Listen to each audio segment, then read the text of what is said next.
This is from the Slichus of today. Today's Tzom Gedalia, right? Tzom Gedalia is one of the Chamisha Tzeimis. It's one of the 5 fasts that we fast during the year, besides for Yom Kippur, of course. Yom Kippur is a HoRaisa. There are 5 fasts that are midrabanan. 4 of those fasts. I'm sorry. Tisha B'Av is also midrabanan. 4 of those fasts are in a sequence, in a historical sequence. The first is Aseres Yemei Teshuva, when a siege was laid to Jerusalem. The second is Sheva Asar B'Tammuz, when Hufka or Ha'ir, when the walls were reached, penetrated. And in the Tanakh it says, I think it's Tes Tammuz or Ches Tammuz, that the walls were penetrated in the first Beis HaMikdash. The third is Tisha B'Av, and the last is Tzom Gedalia. Tzom Gedalia marks the actual end, not just the official end, the actual end of Jewish life in the Holy Land after the destruction of the first Beis HaMikdash. Nebuchadnezzar had a love-hate relationship with the Jews. I don't know how much the love was, but the hate was very, very strong. He was afraid of the Jews. And he came once, he threatened, and he left. He came a second time, destroyed the Beis HaMikdash, but he left people behind. And the Yishuv was destroyed essentially because they didn't listen to the Navi. You know, the Navi warned them that so-and-so is going to come and kill you. Gedalia was warned by a friend of his that someone's going to come and kill him. And the reason this person wanted to kill Gedalia was because he felt that the Jews should move to Egypt. There was the opposition to Babylon at the time, and to create some kind of a rebellion. And the Navi had said, don't make a rebellion against Babel, submit. The Eibush just turned his back on us. We have to accept the Golus, to accept our captors, and not to create rebellion. I mean, the same story happened by Sheni also. And to this end, he wanted to force the Jews living in Israel under the Babylonians to leave. And when he wasn't able to do it diplomatically and politically, he staged a coup, basically. He killed a lot of people, including Gedalia ben Achikam himself, who was a good friend of his. And Gedalia ben Achikam was warned that this fellow is going to come and kill you. Pashan refused to believe it. And the Gemara says, I thought Lashon Hara you're not supposed to believe. So the Gemara says, you're not supposed to believe Lashon Hara, but you're supposed to worry about it. The Gemara says, Meichesh Chayesh, you should worry about it. And the death of Gedalia and that whole group resulted in whatever was left followed this man, I forgot his name at the moment, and they followed him into Babel. And the Jews left the Holy Land. And in the Slichus today, which is quite long, one of the Slichus that we say speaks about this. It was the end of the life of the Jewish people, the Holy Land, as connected to the first Beis HaMikdash. Now, what is the significance of this? I always ask myself, why do we fast on Tzom Gedalia? He was by no means the only Navi killed. Yeshaya was killed. Zechariah was killed on Yom Kippur. I guess you can't make a fast on Yom Kippur. We're already fasting. But why is there a specific date for the murder of Gedalia? Why? What's the big deal? This Mikdash was destroyed, we understand. Gedalia ben Achikam, the remnant of Jews living in the Holy Land were exiled. Why is that reason to fast? And there's all kinds of... I once gave you a class on this. Brought in all kinds of sources. This is a personal opinion, a personal feeling, that what happened when the Jewish people left Eretz Yisrael was that the Shekhinah left also. And when they came back, Babai Sheni, the Shekhinah did not return. In other words, the fact that there was an interruption, had there been a continuation of Jewish life in Eretz Yisrael, then 70 years later, the second base of Mikdash would have been built, the Nevuah, the Koyach HaNevuah would never have left. Because the Yidden lived in Eretz Yisrael. Eretz Yisrael is the place of Nevuah.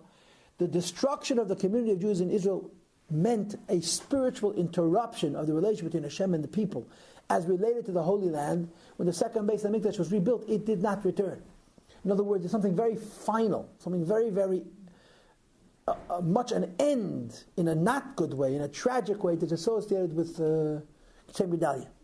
But when you read today's Slichus, you can't decide if the person who prepared the Slichus sees Tzom Gedalia as one of the Dalet Tzeimis or as one of the Aseres Yemei Teshuva. It goes back and forth. In other words, so what are we focusing on today?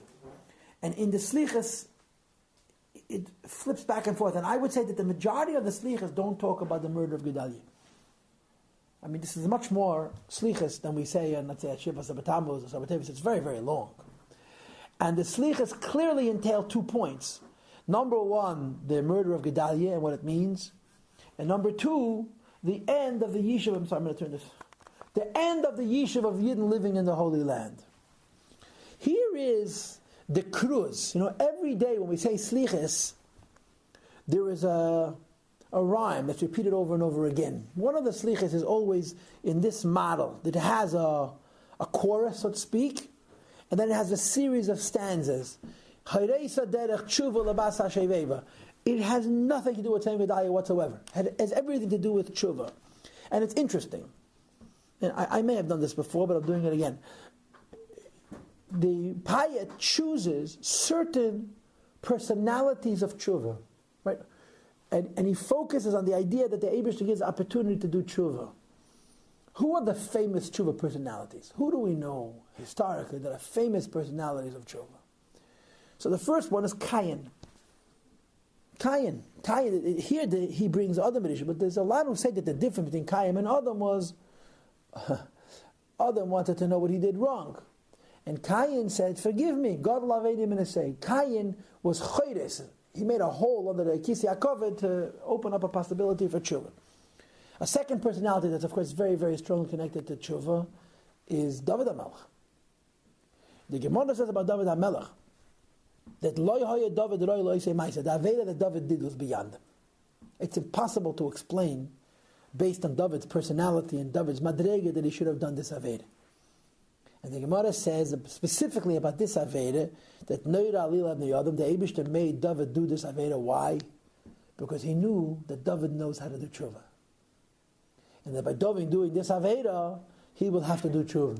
And he will be hukam all oila shel tshuva. He will teach people for history how to do tshuva. That's what the Gemara says about this aveda. Okay, and another famous personality, which is mentioned in the Gemara about tshuva, is Rebbe Elazar ben Derdaya. Rebbe Elazar ben Derdaya. No. The Gemara speaks about this man named Elazar ben Derdaya.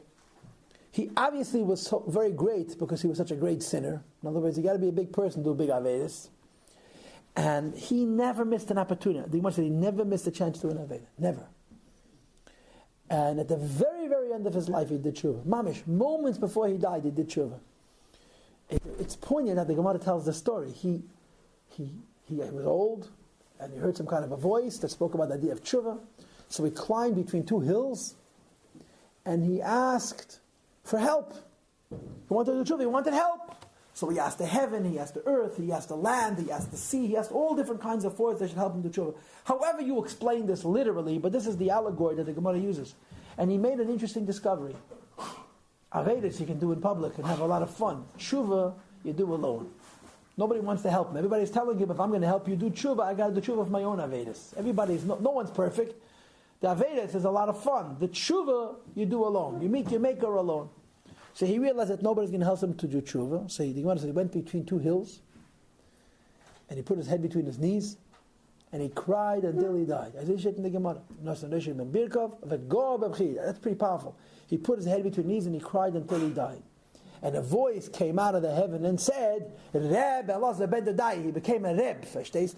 Reb Elazar ben Derdaya ben Elam Haba. So the Gemara concludes, Bocha Rebbe v'yomer Rabbeinu HaKadosh cried. And he said, Yesh misha kaini alavi b'shah achas. You can acquire Elam Haba in an hour. That's what the Gemara says. Now, of course, everybody wants to know why Rebbe cried. What was he crying about? Some people are saying he was crying tears of joy. Look at this incredible possibility. A person can be the biggest Rasha Kol Yomov, and at the last moment do tshuva, and the Eibush says, Peseach Char, B'ledev Ke B'tshuva, the Eibush opens up a door for any person who wants to do tshuva, and he forgives him. Other people say that the tears of Rebbe were, it's not fair, A Yid learns Torah and does mitzvahs his whole life. Another person does Avedas his whole life. And the left Rega to the tshuva had to the zelbe chelik in Elam Haba. Forget about tshuva's higher than it's like Rabbeinu HaKadosh cried about how the Eibish's cheshbonis are so hard to comprehend. I heard from the Rebbe once that the Rebbe said about the Elazar ben Derdaya, he mentioned the story, and the fact that Elazar ben Derdaya cried and died doing tshuva. So the Rebbe said Elazar ben Derdaya opened up a whole new channel of tshuva, just like Cain opened up a channel of tshuva, and David HaMelech opened up a higher channel of tshuva. Rebbe Elazar ben Derdaya opened up an even higher channel of tshuva, and he died doing tshuva. But after him, somebody could do tshuva like Rebbe Elazar ben Derdaya, and you don't have to die. You could live. In other words, he opened up a new madrega, a new possibility for tshuva. So these are famous tshuva personalities. I'm sure there are many more, But these are very, very famous tshuva personalities. In this payat, the person who wrote the Slichus gives examples, and they're quite interesting. I think they're quite interesting. I mean, I'll just read you the list. It's Adam, Cain, Reuven and Yehuda, Achov ben Omri, Ninveh. That's the chosen list, Ninveh and Goyim. The list of Baalei Tshuva that we say in the Aseres Yemei Teshuva are Adam, Cain, which I guess makes sense. Reuven and Yehuda are brought together because the Gemara says that Reuven's tshuva had to do with Yehuda. When Reuven saw Yehuda do tshuva, he said, Barabim, he admitted, Sot coming many, Reuven did tshuva as well. Achav ben Omri, one of the biggest Rishonim in the world. Achav did tshuva, yeah? We quote Achav, Yom Kippur by Ne'ilah, you know that? We quote Achav, Yom Kippur by Ne'ilah. Did you know that? Hashem hu Elokim. Who said Hashem hu Elokim? Achav. Eliyahu Bahar HaKarmel, no? That was an act of tshuva. The tshuva didn't last, but he did tshuva. Yeah? And Ninveh were Goyim. These are the examples that the Payat presents as Baalei Tshuva that create the possibility, that open up the idea that a Yid could do tshuva. So let's read it. It's on page 164. And like I said, if I'll make any mistakes, you'll be happy to correct me. HoRaisa Derech Teshuva. You have shown a path, a possibility of tshuva, Labas Hashoveiva, which means to the daughter that's gone astray. Hashoveiva means the one that's gotten lost. Now, of course, you know that Jews are known by many names. And one of the names Jewish people are known by is the word Bas. Right? The Medrash Chassidus brings on the Medrash, it says a Yidna called Biti, the Eibishter's daughter, Yidna called Achoisi, the Eibishter's sister, and Yidna called Imi, the Eibishter's mother. In different psukim, right? So obviously the allusion to Yidden as Bas is the lowest level. Right? The idea that Yidden are Imi is by Matan Torah, about Torah She'atla Imi, we gave the Eibishter the crown at Har Sinai. The allusion to Achoisi, the word Eibishter's sister, so to speak, equals Kvayoch. Bas is the lowest level, but Chassidus always brings that the idea that Yidna compared to Bas may be the lowest level, but it can reach the highest heights. Why? Because the daughter of the Eibishter is obviously lower than being a Achos and Aim, but it has the mile of Bittul, has the mile of Kabbalah Seil and subservience, and therefore there's an idea that Bas could reach even higher than Aim. In other words, when a Yid's relationship with the Eibishter is one of humility and Bittul, they could reach much higher madreges. So when the Payat says Bas Hashoveiva, the obvious reason it's Bas Hashoveiva is who gets into trouble? Little kids. Or the little kid within each of us. Bas Hashoveiva, the daughter that goes astray, goes on a Yid who's not exactly mature and grown up and so forth. But the flip side of that is that Dafka Bas, someone who is on a lower level but has the advantage of Bittul, of humility, has the possibility to return and do tshuva. So the Siddur says, HoRaisa Derech Teshuva, you have showed a path. You've created for us a path to follow, not just to serve Hashem, but also Labas Hashoveiva and doing tshuva. And of course, you know the Gevalt Shebedover, you know what Chassidus says about this, that, you know, it's nice enough for the Eibishter to value us. It's nice enough for the Eibishter to make us important and to give us a Torah and to make a Bittul HaGezerah, all the exotic things we learn about how special the relationship is between Yidden and the Eibishter, right? In the davening of Rosh Hashanah, we say again and again and again and again and again and again and again, Elokeinu, Elokai, right? This year, for some reason, this Nigelegen and Kappa, Ganze Rosh Hashanah, right? What does it mean, Elokeinu and Elokai? You're learning Chassidus. There's a very, very big difference between the word Elokeinu and Elokim. Elokim means Helam and Tzimtzum. Elokim is a name that denotes Hashem is hiding. Elokeinu doesn't mean Tzimtzum. Elokeinu means my personal God. That's Taicha Elokeinu. Tanya chapter 46, Tanya chapter 47. Elokeinu means mein Gott. Or as the Rebbe brings often, Koicheinu Chayesenu, my personal power, my personal vitality that I get from the Eibishter. Elokeinu means that although the Eibishter created the whole universe and everything belongs to the Eibishter, He's my personal God. Just like Elokei Avram, He's Avram Avinu's personal God. The Eibishter is our personal God, which is an incredible thing. The Eibishter decided, for reasons that really we cannot justify and explain logically, that He likes us. I mean, everybody likes being liked. We have no issue with the Eibishter liking us. We have issues with the Yetzer Hara, but we don't have issues with the Eibishter liking. The Eibishter loves us. And as a consequence, Elokeinu, Elokai, is my personal God. The whole davening is full of Elokeinus and Elokais. Mein Gott, my personal Eibishter. So this is the first gift that the Eibishter gave Yidden, that we had this very, very special relationship with Eibishter. And then, what's the word? Well, how do you say it? Gently and directly. We forget about Him. We're busy. We don't not care. We don't turn our backs. We don't defy Him. We're just busy. We're busy with all kinds of things, and because of our busyness, the Eibishter gets relegated to the back of the list, to the bottom of the list, to the back of the bus. We'll have time for the Eibishter. We'll do what the Eibishter wants also. When we'll have time, we'll have mind and heart and space for the Eibishter. We'll give the Eibishter the attention that the Eibishter deserves. Right now I'm busy. I'm busy making a living. I'm busy pursuing this interest or that interest. The Eibishter becomes not important, because as the expression is, it's the squeaky wheel that gets the grease. And the Eibishter doesn't squeak too much. When he squeaks, he makes a lot of noise, but he doesn't squeak very often. So the Eibish doesn't get any grease. Vergessen wegen dem Eibish. Hat der Eibish gegeben a zweite Sach. So in addition to the fact that the Eibish made us Elokeinu, which means to say He gave us this incredibly special relationship with Him, He gave us HoRaisa Derech Teshuva, that we can come back, which is a completely another kind of gift. In other words, even if we turned our backs, if we lost interest, if we've forgotten how extraordinary it is that we have the possibility to have a relationship with the Eibishter, and this has been neglected, the Eibishter gives us a path, HoRaisa Derech Teshuva Livas Hashoveiva. And of course the Siddur continues and says, Bein Keser LaAser, which means between Rosh Hashanah and Yom Kippur. Keser, of course, means the day of concealment, and also means the 10th. Adecha LaShuva. The word Adecha is like the word Ad. To you, we should return. Like we said yesterday in the Haftarah, Shuva Yisrael Adavai Lekecha. We should return to the Eibush. That's what it means. The Eibush gives us an opportunity to return to Him. This is the season of Tshuva. Tshuva is always appropriate. Tshuva is allemal the richtige Zeit. But the Rambam brings down the time of Tshuva is Aseres Yemei Teshuva. It's a special time for Tshuva. And the Keit Slicha Mechil, the end of Tshuva is, of course, Yom Kippur. And then we squeeze in a little manipulation. We acknowledge the fact that the Eibishter gave us this second gift, right? It's not enough that He gave us an initial gift, that we have a relationship with the Eibishter, Elokeinu, Elokasha Alonu, my personal God. In addition to that if we become distracted and we're busy with other things, or if I guess wegen the Eibishter, He gave us a second opportunity to do tshuva, and then we squeeze in our dittazach. Hashoveiva Hashem Elecha. You return to us.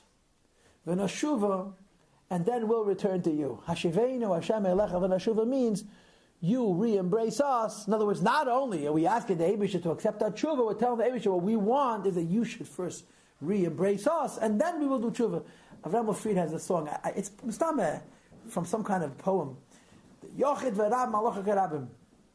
When many and one have an argument. When there's an argument between many and one. Avraham Fried has a song in one of his albums, yeah?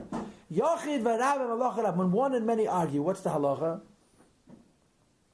Like the many. Correct? Yeah. So there's a machlekes. What's the machlekes? Between the Eibishter, who's one. We insist that He's one. Yeah. The Eibishter is one. And us. And we are many. Yeah. What's the argument? The Eibishter says, Shuva Yisrael Vashuva Aleichem. The Eibishter says, you return to me and I will return to you. And you didn't tell the Eibishter, Hashoveiva Hashem Elecha v'nashuva. You return to us and we will return to you.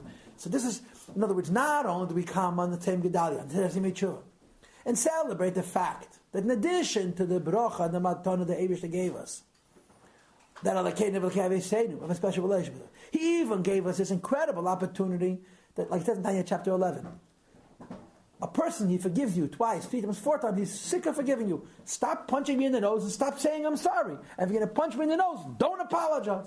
The Eibishter doesn't run out of I forgive you. 100 times with the Eibishter, the same thing as one, like we say in the davening, the Eibishter is believable. So His power of forgiveness is believable. So on top of that, we also say, Hashoveiva Hashem Elecha. The Eibishter should first re-embrace us. V'nashuv, and we'll return to Him. And Mistame, the Eibishter is going to do that also. But this is the cruise. This is what you call the chorus, that you read each stanza. And now we read tshuva. The first one and the last one are klal, are general. Okay, and like I said, you have an English translation, so if I get into trouble, you'll help me out. Oz meyos. Then, right? In the English, it's translated since aforetime. Oz meyos means then. Right? And of course, Oz is one of those interesting words because it can be past and it can be future. It depends on what word is next to Oz. Oz can be it was, and Oz can mean it will be. Like Oz Yoshir, then they will sing, the Gemara says. Is that Oz? Oz here means in the past, once upon a time. Mikedem, from before time. Higdam Teshuva. You preceded before time tshuva. The Gemara says this, that tshuva is one of the 7 things, or the 5 things, that was created before the Eibishter created the world. Now what does it mean? Tshuva is something Hashem created before He created the world. What does that mean? What does that mean? You cannot explain this as a chronological idea that, Sunday, the Eibishter created the world. Shabbos, or the Friday before, the Eibishter was sitting with his council of advisors, and they decided, okay, let's create tshuva. Because before the Eibishter created the world, there was no time.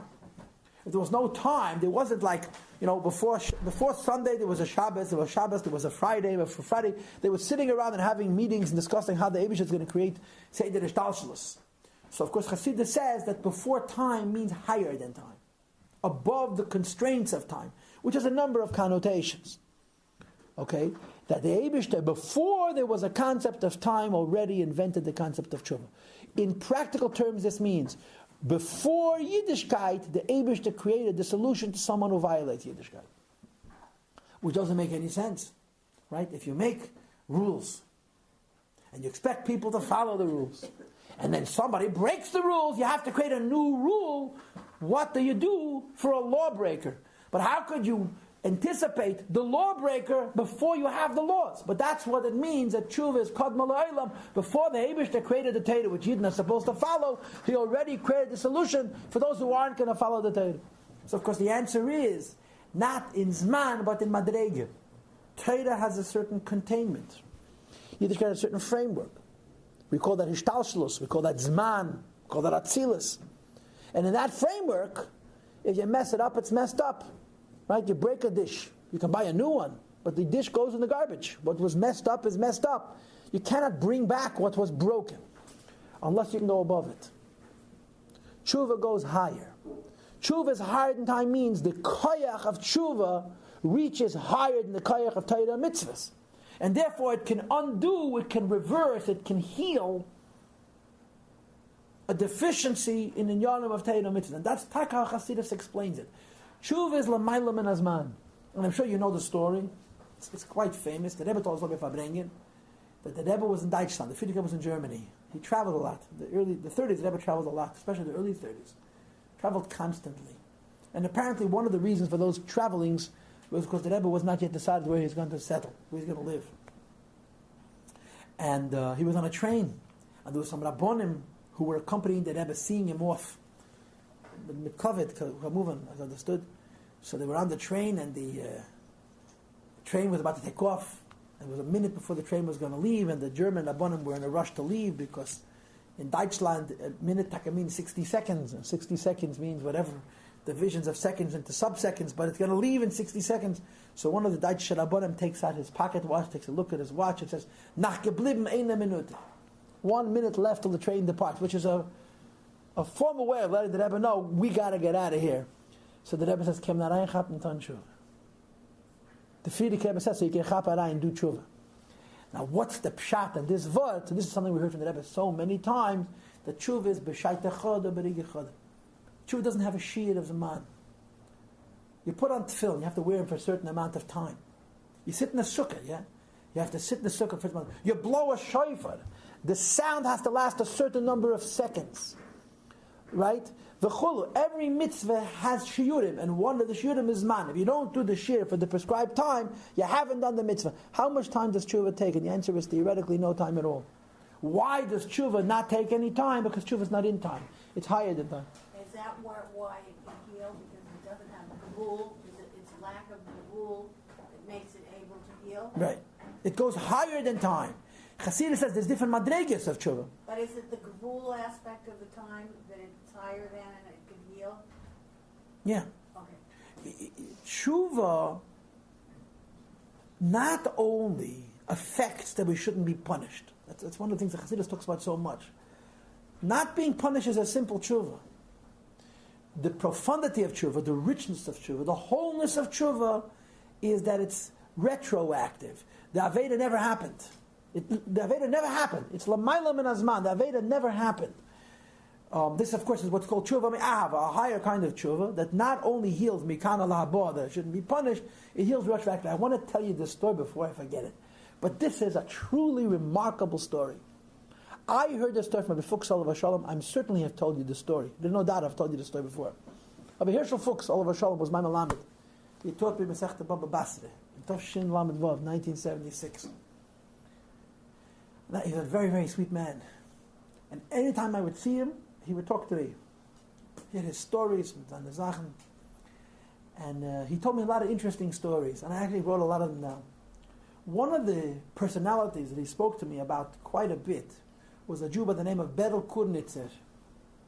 Berel Kurnitzer was a Tomin from Lubavitch. He was a Russian. And his last name was Garfinkel. But Bechlal and Lubavitch, the Tmimim were known by the names of the city. Kurnitz was a Chassidish Shtad. Berel Kurnitzer, Berel Garfinkel. He was an Alta Bocher. He was a bachelor, never got married. He left Russia in the early 1930s, or the mid-1930s, and he arrived in Atzot. He was immediately put into the yeshiva as a boichen. A boichen means the one who does the testing, but a boichen really means the heavy hitter, the biggest personality in the yeshiva. I guess in the Eilim Yeshiva they call it the mashgiach. This guy knew everything by heart. Al Balpeh. He knew, I don't know if he knew Shas, but whatever he knew Balpeh. And his whole thing was that the Bochum should memorize everything. He must have had one of those memories, At Alskavus Balpeh, got a moidenik cup. And he was a Chassidish. You look at this picture, you could see that it's a Tomim. And he was very involved with the Bochum. Why didn't he get married? Because he had tuberculosis. And he was, I guess, what's called a time bomb, a ticking time bomb. And he didn't feel it was right for him to get married, and then one day he's just going to die. So he was single. He was in his late 30s. Never got married. And he had lung trouble, tuberculosis, had to do with the lungen. And the Chana Garari, the Frierdiker Rebbe's daughter, helped him. She used to bring him the kinds of foods that in Poland you couldn't get. She used to bring him oranges, citrus fruits, and cream, which were things that you need for Baruch Hashem. I don't know about these things. But anyway, this Berel Kurnitzer has a dream. And in his dream he sees the Frierdiker Rebbe. And the Frierdiker Rebbe says a maimed that begins with the pasuk Rafeinu ad Hashem v'nei Rafi. And he gets up in the morning, and these are Rabbi Fuchs's words. Unerhad the maimed. He remembers it. Has a maiser. He didn't remember that he had a dream. He didn't remember that he had a dream and he saw the Rebbe. He didn't remember that he had a dream and he saw the Rebbe and the Rebbe said a maimed. He remembered the maimed, beginning to end, from the dream. So Chana comes to him the next day, and she brings him that and his fruits and his cream, and he says, I had a dream, I told you the father. And he said for me a maimed. When he chob the maimed, I recollect it. You know what kind of madrega that is? He said, Machtzedek had an uncle. That Feta Yosla, a Goran, and a Kodesh, a Tzaddik, they used to learn B'chavrusa. And they once had a kasha. They had no teretz. And at night, both of them dreamt that the Alter Rebbe came and gave them the teretz. In the morning, the Feta Yosla remembered the dream, but he didn't remember the teretz. So he ran into the Tzemach Tzedek, and the teretz was written out on a piece of paper. Tzemach Tzedek had written anocha. So he says to the Tzemach Tzedek, Nu wer darf sein Rebbe. Tzemach Tzedek kept on telling the Chassidim to him, he should be the next Rebbe. He remembered the dream, and the Feta Yosla didn't. And Berel Kurnitzer atomim v'tem chetmim, and the Frierdiker Rebbe zachoset ad yoga denkt acholom. So she comes home to her father, she tells him the mice. And the Frierdiker Rebbe says right away, Erhad the maimed. Does he have the maimed? Does he recollect the maimed? So she says, yeah. Zola gei nachamot some doctor. He should be examined by a doctor again. Anyway, he goes to the doctor's examining him. There's no tuberculosis, there's no sign in his lungs. But that's not the end of the story. They took out the old x-rays. And the old x-rays were clear. The old x-rays were clear. It was he never had tuberculosis. Everybody knew he had tuberculosis. And there were symptoms on his lungs and he suffered it. And he actually got married. but he stayed in Europe. He never made it. But this is a sipur that illustrates what it means, lemafreya, lemayla min azman. It wasn't the pshat that he was cured. The pictures show that he was never sick. Yesterday the pictures showed tuberculosis. Retroactively, the pictures, the doimim became that the sickness was never there. That's the keach hatshuva. It's lemayla min azman. It's retroactive. The Rebbe always brings in the sichos that the Rogatchover says that refuah, healing, medicine, takes away the sickness. But it doesn't remove the scar. It doesn't make it as though you were never sick. Rogatchover says there's a method of healing which is not widely known, he says, that not only heals, it makes it as though you were never ill in the first place. And the Rebbe said, what's the difference between this medicine and this medicine? This medicine is like the lower tshuva, which heals mikana lahaba, you shouldn't be punished. And this medicine is like the higher tshuva, that the Aveda simply never occurred. That's the pshat, that tshuva is lamayla me'azman. So the Siddur says, Oz mikedem, higher and before time, higdam tshuva. In other words, before there was a Torah mitzvahs, the resolution to the violated Torah mitzvahs already existed. Beterem himtach eretz, before you stretched out eretz. Now eretz can't mean the earth, because it's spelled with an ayin. So it says on the English side, the sky. The connection between eretz and the sky, I don't know, but I'll trust him. V'yeseidei reguva, and you lay the foundations of reguva. Reguva means clumps, collections of earth that's been gathered into bunches. You already had inyan hatshuva. Before there was a world, before there were people, before there was a Torah, there was already a solution to the violators of the Torah. Legam lekol hashovim.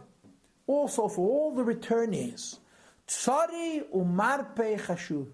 Tzari means some kind of a medicine. Marpe also means a medicine. Tzari is he calls it a balm, one of the ointments. The ointments that's used for healing. Chashuva, you thought about. Doif geid losecha, those who knock on your door. Reikam milohashiva, they should not be turned away empty-handed. So before the Eibishter created the world, he created the Inyan HaTshuva, which is a whole nother gift. And by the way, while we're talking about gifts, there is a third gift, which of course the Rebbe kochs when it comes to Aseres Yemei Teshuva and Yom Neroyim and so forth. So the first gift is Elokeinu v'Legav, that because of Torah mitzvahs was special. The second gift is that even if we make a mistake, the Eibishter will forgive us, and it doesn't matter how many times. But then there's a third gift. And the third gift is a madrega of connection with Yid and the Eibishter, which is simply unbreakable. It's the kind of a bond. It's deeper than the relationship with parents and children even. It's the idea of Ata B'Chatam, the Eibishter chose us.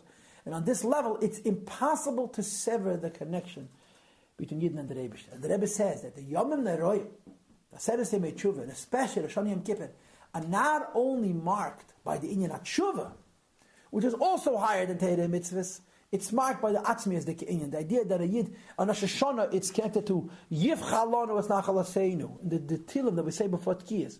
Yivchalonu. The Eibishter says, I don't want to be king anymore, and we tell him we want you to be a king again, and he agrees. What's the logic? Because there's a level of connection between Yid and the Eibishter which Kayachol can never be severed. Because the Yid is one with the Eibishter. And from there you can renew the Eibishter's Malchus. Yivchalonu es Nachalaseinu. In Psalm 47 that we say before Tkiyas, Yivchalon es Nachalaseinu is Ge'oin Yankav Shadoi Salah, that the Eibishter has chosen us. And on Yom Kippur, it's what we call Itzuma Shem Mechaper. The kapara that has not to do with the tshuva, but with the day itself. This is already a third idea, which of course the Siddur is not discussing. And let's keep reading. Next one. Hein Roish Afres Tevel. Behold, the first that was created from the earth of your world. In other words, Adam Rishon, Asherisha Noitza, which was created first. V'nisisai b'mitzvah kala. You tested him with what amounts to a small mitzvah. V'oisa loy notzar. And he didn't keep the mitzvah. Right? The Eibishter tested Adam Rishon with a small mitzvah. And he didn't keep the mitzvah. And I want to ask you a question. Forgive me for acting stupid. Adam Rishon's mitzvah was easy. And he violated it. Would we agree that Adam Rishon's mitzvah was easy? I mean, everybody understands that if forget the biggest raya that Adam Rishon's mitzvah was difficult was the fact that he did Aveda. So how could the mechaber of this piyut called mitzvah kala? And the answer is he and his enes. If someone tells you don't kill somebody, it's not so hard to hold yourself back. If someone says, don't eat this fruit until the clock strikes 6, and now it's 4:30, so the fruit is okay. Yeah? It's nothing wrong with the fruit, nothing wrong with eating, and just wait a little. It's a small little detail. Like you have in Pasha, the Hoya Ekev Tishmon, the Avedas that Adam Dasham Makeva. Because it's small, it's hard. It's hard because you tell yourself, you justify it in your own mind as what's the big deal. Mitzvah Kal doesn't mean that it was easy. Mitzvah Kala means that Adam said to himself, and if I'll do the Aveda, what's going to happen? And that's why he failed. He didn't keep it. And initially, he got angry. The Abish wanted to shorten his life. Adam isn't the Tshuva, Ishan Hunsad, and in a blink of an eye, the black of an eye, Hunsad, he was spared. He was preserved, as it says in English. Now, this is interesting. Where do we see Adam Rishon doing Tshuva? We don't see, in a lot of places it's written that Adam didn't do Tshuva. The Abish gives him a lecture. You know what? The Abish gives Adam a lecture. One of the most powerful psukim in Genesis, Bereshis, that no one pays attention to, is the Abish. There's a description of the Yetzer Hara in Chumash. You know what I'm talking about?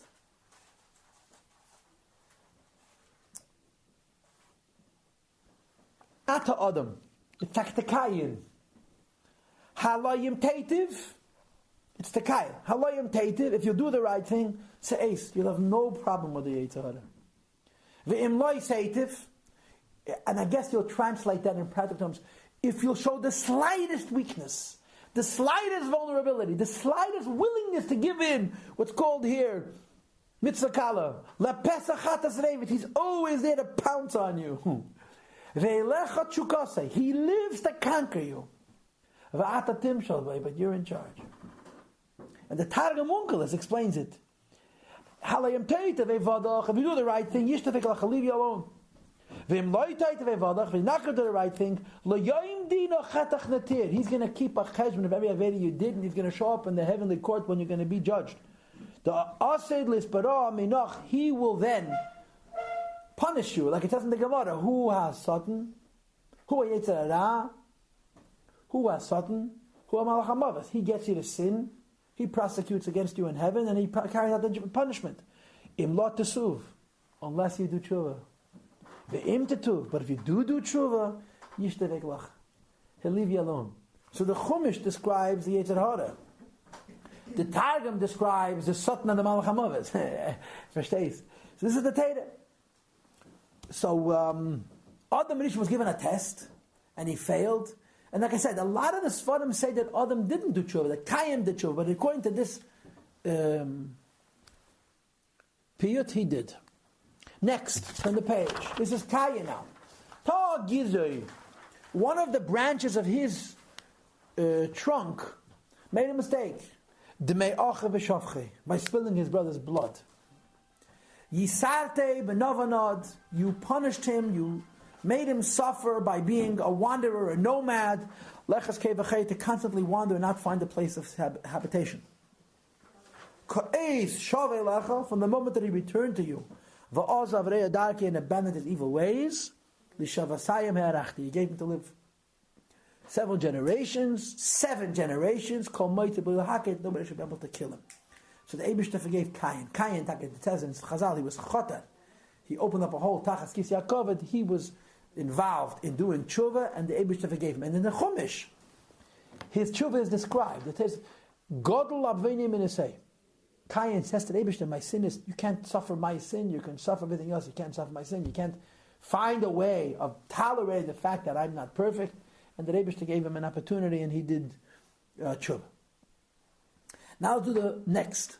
Mechalel yitzue yod.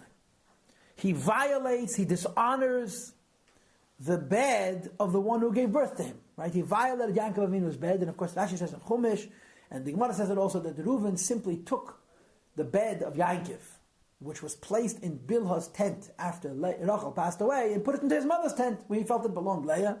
But Yaakov Avinu's bed was Kedesh HaKadoshim. Yaakov Avinu's bed was the Aron HaKedesh. The Shekhinah rests above his bed, and this was like a terrible Aveda. and the Madrega of Reuven, Asher Pachas Kamayim, and this reaction came from haste, from a lack of deliberation, lack of thoughtfulness. Not you Raglov, and Natayu Raglov, his feet almost led him away. In other words, his feet would mean his bottom, his lowest levels almost dragged him out of the Gevul of Klal Yisrael. Kimat, almost, Luli Shafach Leif Kamayim, until he did Tshuva. That's why you have in Chumash, in Pashas Vayeshev, right? Vayelech Reuven, Vayishkev es Bilha Pilegesh Aviv, Vayiyu B'nei Yankev Shnei Maser. It's in one pasuk. Reuven went, and the Pshutah shall make it Vayishkev. The Torah describes it as if he did a bigger Aveda. But Rashi says, no, the Mepharshim say he simply moved the bed from Bilha to Leah. The same pasuk says, and Yankov had 12 sons. Says Rashi, what does that mean? That in spite of what he did, he remained part of the Merkava. He wasn't taken out. Farvas, because he did tshuva. But the Gemara says that Reuven's tshuva had to do with Yehuda. When Yehuda admitted Tzadka Mimena, Yehuda also did Naveda. When Yehuda did tshuva, Reuven followed suit, and that's why the Chazal say that Reuven's tshuva is connected to Yehuda. Sarach gur aryeh b'kadeshi b'inayim. The young lion Sarach also sinned b'kadeshi b'inayim with a kadesha. Avoinoi hoida, he admitted his sin, ve'echrate litzedek b'meznayim, and you leaned him towards justice. Meznayim means with avakshal, with a two-sided scale. The Eibishter forgave Yehuda for his aveda as well. And like I said, Yehuda, we know Yehuda's inyan was that he actually did tshuva. Now the next one I find interesting. I mean, all the examples that the Payet could bring for Baalei Tshuva, there are many, many more. You know, you could bring Yosef as an example. I mean, there's no shortage of examples of Baalei Tshuva. Now he brings Achov, who was one of the worst Rishonim in history, and Ninveh, who were Goyim, which is a very big inyan. So here we go. Parat Gederes Eilam ben Emri Beresh. Ben Omri, let me say the son of Omri, his father's name was Omri. Achav had a dynasty which lasted 4 generations. If you know the history of the kings of Israel, they would appoint a king and tell him, you behave and you'll live long. They never behaved and they didn't live long. Usually the founder of the dynasty died in his bed. His son was killed, or his grandson was killed. In the case of Achav, it lasted 4 generations until they were wiped out. And Parat Gidei El means he destroyed the boundaries of the world. How do you translate that? There was acceptable behavior. Gidrei Salem. There was acceptable behavior even amongst not the most pious. In other words, even the Shayim have limits. Parat Gidrei Salem means even when the accepted borders that are known even amongst the non-pious are breached. This is Ben Amri Beresh. Like it says in Chazal, Yidden were pagan. Achav introduced a whole new Avodah Zarah. It wasn't even, it came from Izebel. She was a shiksa. She was a princess. She was in the house of Tyre, which is now Lebanon, north of Etzisrael. He brought a whole new, in other words, it wasn't enough that the Yidden and Malchus Yisrael were of Eid Avodah Zarah. He added a whole new Parat Gidrei Salem. He changed the paradigm of sin, so to speak. So he was a bad guy. Tzalmei Asherim Choshak. He lusted after Tzalmei. Tzalmei means statues, likenesses, connected to Asherah. Asherah means trees that we use for worship. And Asherah is an interesting thing. I think I want to give you a Parsha class on Asherah, and if I didn't, I was planning to give you a class on Asherah. That there are different explanations for Asherah. One of them was that they wanted people to come worship, so they made the worships in places of oases, in the desert.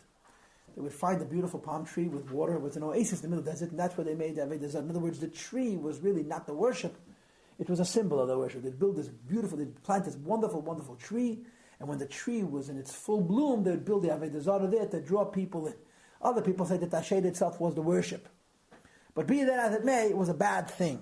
In addition to his prior sins, he added wanton sin, additional sin. And even he was able to do tshuva. Karata gazar dinei, you tore up his decree that was meant to cut him off. Bishuve, when he returned, milifsha, from his pesha, from his sinful ways. Now, what does this mean? What does this mean? The story of Achav was that he was an evil man. I mean, the Mishnah says that he has no chelik in El Haba. 3 kings are listed by name. 3 kings are listed by name, but they have no chelik in El Haba. And one of them was Achav HaRasha. He was a bad guy, a Rasha Merush. But one of the characteristics of Achav, which is interesting, was that he lived in a very peaceful time. The Jews, between one another, had a lot of Avos Yisrael. And he was deserving to be punished for his Avedas. And I'm assuming, I don't know for sure, but I'm assuming that this is talking about the story of Hara Carmel. His wife went home to her family for vacation after she had successfully wiped out all the Nevi Hashem. There was a handful left. And when she was gone, Eliyahu Navi took the opportunity to talk to the Yiddish hearts of Achav, and they made this big showdown with 300 Nevi, Baal and Hara Carmel, Man Carmel, North Yemei Teshuva. It's a famous story. They each brought a carbon, and they killed all the 300 Nevi Baal. When she came home and heard what Eliyahu had done, she was absolutely livid, and she dedicated the rest of her life to hunting him down and killing Eliyahu Navi. Of course, she didn't succeed. But this was, so after this whole showdown, all the people said, Hashem hu Elokim, Hashem hu Elokim. And of course, you know the famous quote from that story, that Eliyahu says to them, Lama atem, ad mosai atem peischam ashteas ivim, that their crime wasn't that they were pagans, that they wanted a foot and they were frum. You know how frum they were? Eliyahu and Navi ate food from Achav's kitchen. So it was glat kosher, lemahadrin mina mahadrin. In other words, in Yiddishkeit they were oiskehit, but they had this weakness for Avodah Zarah. He says, Im Lashem, Lashem, Im Labal, Labal. Pick. Don't have one foot in each of the two camps. You have to choose which camp you want to be in. The Rebbe once explained that. How could the Eliyahu say that to them? They're doing Torah mitzvahs. They're also worshipping God. So you take away the Torah mitzvahs from them, and the Rebbe said, you can't be in two camps. You have to be in one camp. And when a Jew is forced to choose a camp, he cannot choose the camp that dissociates him from the Rebbe. If he can think, I'm still a Jew in spite of kach v'kach v'kach, he can live with himself. A Jew has to be told, you can't pick. You can't have a foot in both camps. You have to make a decision. So I'm assuming this was his tshuva. But then, the end of the story was that Achav did do another Aveda for which he was not forgiven. He killed a man. And when he killed a man, Hashem comes to Navi and says, it's finished. In other words, calls a man. But in Adam Lachavedi was B'Shleimus. The Eibishter forgave him for the worst Aveda in the Torah. When he killed a person, then he ended the peaceful condition that the Jewish people experienced at Yisrael, then Achav, then it was a whole cascade of events that resulted in the complete demise of the family of Achav HaRasha. Rucham, he was shown compassion, Kemeid of Ezev, as one who was admitted and abandoned his Aveda, B'chon and through you and in you he found salvation. And I find it interesting that the Paya chooses to give such an example. And I suppose the reason he's giving such an example is to bring out the extremes of tshuva, that even a man like Achav gets a reprieve. Even a man like Achav, the Eibush gives him a second opportunity. Like we say in the Sana Tekef, right? What do we say? Leisachbeitz b'mois harasha, ki im b'shuva midarkei v'chaya. You don't want the Rasha to die. We tell the Eibishter. Leitachbeitz b'mois harasha. You don't want the Rasha to die. Ki im b'shuva midarkei v'chaya. You want him to return and live. And the last one. Shannu l'sheidim kachetz. They sharpened their tongues like spears. And the translation says that they were blasphemous. In other words, that in addition to all their Avedas, the people of Nineveh were corrupt. And they were like Sodom. There was a lot of interpersonal corruption. They were mean to each other. But they were mean to God also. Anshe ha'ir ha'gedol, the people of the great city. And of course, on the Haftarah of Yom Kippur, we read the story of Nineveh. It's really interesting. Yom Kippur, by Mincha, the Haftarah is the Sefer of Yaina, the whole Sefer Yaina. And you scratch your head and say, why? Why are you reading a story how the Eibishter preserved Goyim on the Eibishter's day which he gave Yidden as a Yom Kippur? Why? And the Pashtas, the answer is, like the Eibishter says to the Navi Yaina, they're my creations, they're valuable to me, and I don't want to destroy them. That's the story, right? This famous allegory that Yaina is under this wonderful, wonderful tree that the Eibishter made grow so they shouldn't have to worry with the heat and the hot wind. And then the tree dies overnight. And all of a sudden the hot sun and the northern wind, the southern wind is absolutely exhausting him. He says, I want to die. And the Eibishter says, Heitev charalach ala kikoyin. You feel bad about the tree? He says, Charali ad moves. I feel so bad, I want to die. And the Eibishter says, in this kikoyin you didn't work for, you didn't plant, you didn't do anything. Ben laila hoya, ben laila halach. One day it was there, the next day it was gone. He says, the city of Yaina is my people. He says, Yud Beis Ribe, 120,000 people, which I guess a lot of people in the ancient world. Ubehem Arab, an untold number of animals, and I should wipe out the people of Nineveh. Yaina didn't want the people of Nineveh to do tshuva, because if people of Nineveh would do tshuva, it would make Yidden look bad. Can't do it. That's why Yaina ran away. So we say on Yom Kippur to the Eibishter, we are your creations also. We have a value to you. You shouldn't want to try and destroy us. So the Siddur goes on to say, Shigyoinam uzadoinam ravu ad lamayla. Their sins, both accidental and intentional, were so many till the heavens. Titach chazoin hafichosam. The word titach means you poured the vision of their destruction. Haficha means they're being turned over. The word to melt silver or gold and metal is titach. So it means you made iron, you melted a hard substance to communicate, to reveal to them your intention on destroying them. And they were filled with fear. They didn't react with mockery. They were filled with, seized by terror and trembling, it translates in English. Tshuva asu kahayin, they did appropriate tshuva, for like kisek v'decha niskabla, and the Eibush accepted their tshuva. And of course, you know what it says in the Gemara. Vayara saka v'tanisem lo yinemar, el vayara lakimes ma'aseim. I just recently saw the Mamre Chazal. It doesn't say in the pasuk that God saw their sackcloth and their fasting. It says that God saw their actions. The people of Nineveh did tshuva not just by crying out to God, but v'heishev v'sakzel shagazal. They corrected the wrongs that they had done to one another. And that's why the Eibishter forgave them. So according to this piyut, Goyim could do tshuva and be forgiven. And they come to the story of Nineveh. The Rebbe has in many of his notes, quite a few, more than one or two, where the Rebbe brings up the question, can Goyim do tshuva? Goyim have Sheva mitzvahs b'nei neach. If a Goy violates the Sheva mitzvahs b'nei neach, is there a concept of tshuva? There's a Gemara which I recently learned that Omad vayameded oretz ro vayater goyim. That means to say the Eibishter gave the people after the Mabul 7 mitzvahs, and they stopped keeping the mitzvahs, so he took them away from them. Took away the Sheva mitzvahs from them. Frag the Gemara, what does that mean to away the Sheva mitzvahs from them? They don't have to keep them anymore. He says, no, they do have to keep them. But they're not going to get schar. In other words, if you're not going to keep the mitzvahs, to keep mitzvahs. If you wanted to say it in another perspective, God says, I am not in the business of destroying and punishing people. If I have given them mitzvahs and they don't keep them, I have to punish them. I don't want to punish them, so they're not mechoyev in the mitzvahs. And they won't do the mitzvah, I won't punish them. They do the mitzvah, I won't reward them. So the Gemara says, how could you say there's no reward for mitzvahs? And the Gemara says there is a reward. But it's not like a mitzvah v'yesa. Gadol mitzvah v'yesa, mimi, the person does a mitzvah because he's been commanded to do a mitzvah, and a much higher madrega, and the person doesn't say mitzvah because he's volunteering to do it. There's an argument that says that the Eibishter, so to speak, took away the Sheva mitzvahs from the Goyim because they didn't keep them. The Rebbe holds it, the Rambam holds it, that's not the halacha, that the Goyim still had the Sheva mitzvahs. But there is a question. Can a Goy do tshuva? In other words, does a Goy get a second chance?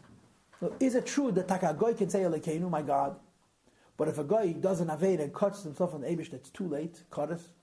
Or can a Goy also do the tshuva? From this payat and from the story of Nineveh, it's implicit that Goyim can do tshuva. And apparently there are also proofs to the contrary. And finally, let's read the conclusion. Boichen kloyes v'leiv. The one who searches people's kloyes. Kloyes means literally the kidneys and the heart. In other words, those, the Eibishter who examines not just what we do, but what our motivations are. He can get into our heart, into our soul. Nezar begavura, who is girdled with gavura, with strength, with midas hagavura, with toughness, with hardness, with exactitude, if you will. And of course, gevura, is gevura a good thing or a bad thing? Is gevura a good thing or a bad thing? It would seem that gevura is not such a good idea. Why? Because gevura would connote that the Eibishter is going to punish you, right? But listen to this. Listen to this. The first bracha of Shemini Esrei, we talk about chesed. Right? The first bracha of Shemini Esrei, we talk about the Eibishter's chesed. The second bracha of Shemini Esrei is called Giber, right? Ata Giber le'Elam Hashem. That the Eibishter's gevura La'olam, in the world. Ata gibe, the Eibishter's Gevura, la'olam, is seen in the world. In the world you could see the Eibishter's Gevura. Where do you see the Eibishter's Gevura? Mechaya Meisen v'rachem rabim, seimech neifim, reifechelim, matarasurim, v'makayim, v'nas. You see the Gevura, the Eibishter, not in the kindness that he gives the worthy, but in the ability to fix bad situations. That's made a world. The world comes from kindness. If we mess it up, if we do the wrong thing, we're outside that realm of kindness. The Eibishter's Gevura doesn't erase us and start over. He takes the broken pieces of us and makes us again. In other words, in the second bracha of Shemoneh Esrei, the Gevura of the Eibishter, the strength of the Eibishter does not mean. It's rachamim, right?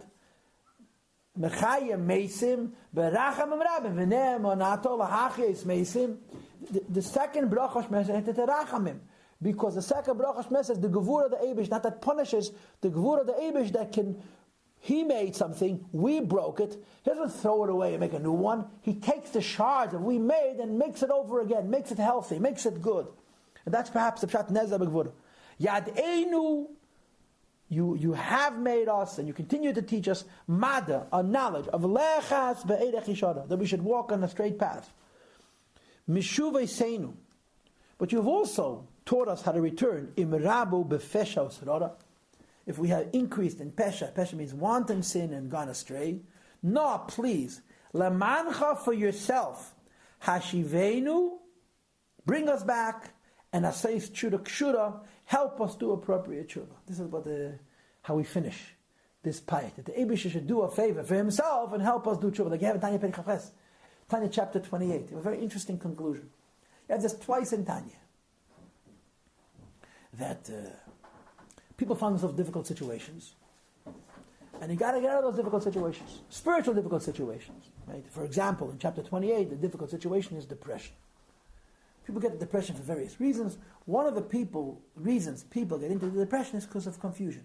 As they say in the real world, they can't figure God out. They don't know how the Eibishter operates. They can't understand the relationship with Him. So Alter Rebbe gives eitzes. And if none of the eitzes work, if you can't get out of your depression because you seem to be in a fog as to what kind of connection the Eibusha has with you, so the Alter Rebbe, yashpil esatzmei, lower yourself and beg. 3 lines. Beg the Eibusha to forgive you. Say to the Eibusha, beg the Eibusha to redeem you from your depression. That the Eibusha should lift us out of our heaviness and our hardship and our tzaddis and so forth. And he finishes with these words, Ulama ne yas. The Eibishter will help you and take you out of depression for His own sake. Ki chelech Hashem mamish amay. Every yid is a shtik Eibishter. So the Eibishter is going to help us because it's in His interest to help us. Because Mazan the Eibishter's kinder. Can I ask you something? You said that the Eibishter created Tshuva before he created the Torah. That's the mashmas. But then you say that Cain was the first one to teach us Tshuva. David HaMelech was. If it was created already, so why did they have to teach us? First of all, what does it mean created? It doesn't mean in Zman, it means in Madrege. The Inyan HaTshuva comes from a higher place than the Inyan of Torah and Mitzvahs, and that's why it's called L'mayla in Zman. Not that it was before, but that it's higher. That's the Resh Tazah. And the second thing is, the Eibishter gave us a Torah, and until the first year did the first mitzvah, the Torah was a theory. Right? Why do we make such a big deal out of Akedas Yitzchak? Because he was the first. Why do we make a big deal out of Bris Milah? Because he was the first. In other words, yes, the Eibishter created the koiches before, but when somebody actually does it, the Pesach Hasatzina, they open up a path and they make it possible for all of us to follow them. Okay. Yes, ma'am. You mentioned that a gift the Eibishter gave to us was Elokeinu, our God, right. My personal God. Right. Could you just say a few words about the relationship of my personal God to Malchus? To who? Malchus. How is taking Hashem, making Hashem king? What's that relationship between Elokeinu and Malchus? It's a very simple thing. What does it mean making the Eibishter a king? Making ourselves His subjects. That's the unwritten part of Rosh Hashanah. Making Hashem our Melech means we're making ourselves His subjects. That subjugation And that submission can be viewed in two ways. And this is very, very critical.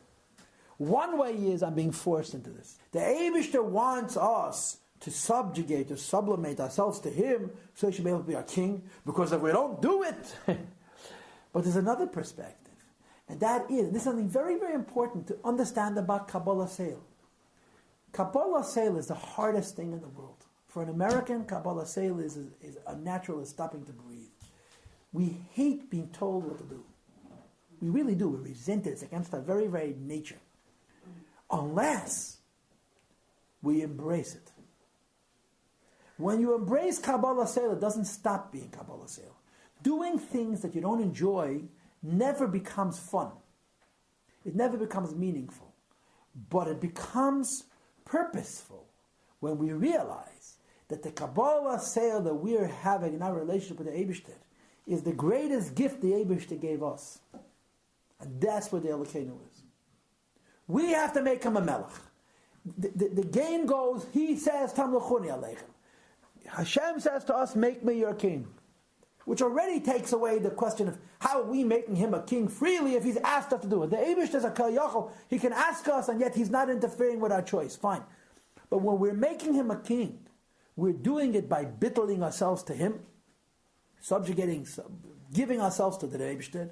What we need to remember is, thank God for Kabbalah Seil. The little bit of Kabbalah Seil we have is the only thing that keeps us from going completely insane. It's a healthy thing. It's not an easy thing. It's never easy. Kabbalah Seil is never easy. I was thinking more in terms of attitude. How we deal with the everyday life is, do we acknowledge the Eibishter loves us and is giving it to us? Is that also Kabbalah Seil? Or does it mean you're commanded to do this, okay, I'll do it, and because it's for my own good, I'll like it, or whatever? Can Kabbalah Seil be an attitude as well as a following? It is an attitude, but it's not an attitude of David loves me. He said, no, he's my king. He's my melech. But doesn't the Eibishter, isn't there some relationship between the king's relationship to me and a master's relationship to me? But it's not love. Oh, it's not love. Too bad. Well, why isn't it love? Because love is a relationship of closeness. Kingship, by definition, is a relationship of reimamus. The chakira, the philosophy is reimamus. Exaltedness. No one knows what exaltedness is, so then we're all experts on it. Removal. His connection is emphatically from his distance. That's not love. It's a different relationship. There's a time of year for everything. Pesach.